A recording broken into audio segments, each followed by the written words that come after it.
you today about organizational abuse. Now, organizational abuse can look very similar to abuse in the family unit system.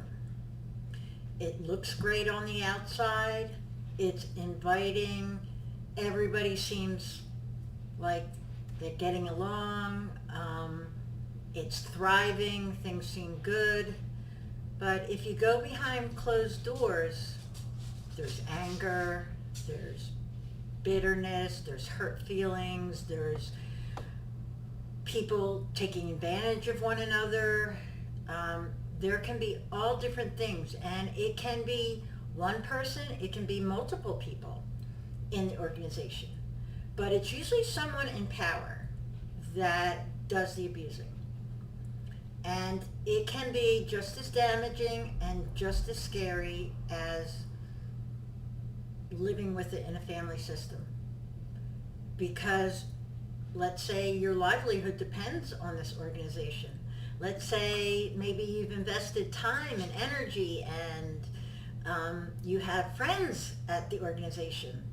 And because you have spoken your truth, or because you stepped up and confronted leadership, you are basically being squished like a bug, or you are being sexually harassed, or you are being sexually assaulted, or you are being threatened.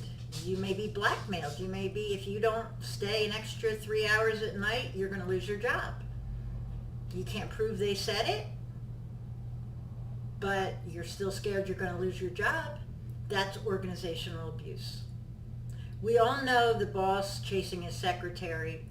We all know that one, but we don't know the other ones. We don't know the ones where power corrupts and power puts a person that would not otherwise maybe behave like this in a place where they think they can get away with it. And that is a dangerous individual. And so I want you to be very aware. This can happen in churches, in businesses, in companies, in nonprofits, in any kind of group that is an organization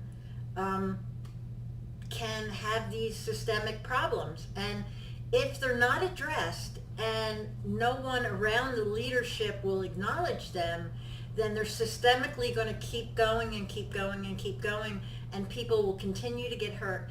And what generally happens is somebody's hurt in an organization, or they're threatened in an organization, they normally either are fired or leave.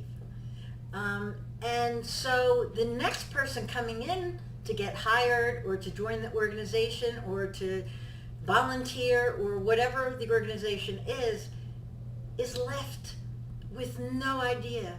It's kind of like in the old days when predators could go from person to person and person because there was no database, there was no registry, there was no people saying, hey, this guy did it over here, hey, this guy did it over here, hey, this guy did it over here. No, they just could go from person to person to person. And that can still happen in organizations. If people just walk out of the organization, then they're leaving it open for the next person to come in and get abused. So if you're in an organization that is doing this to you, my suggestion is get with people. Get with people you trust and talk about it. If you need help, reach out to me at Linda Vides Life Coaching and Counseling, and I'd be happy to help you. We offer free consultations, and we're affordable for anyone. So please subscribe, visit me on Facebook and Instagram, and we'll see you next time. Thanks.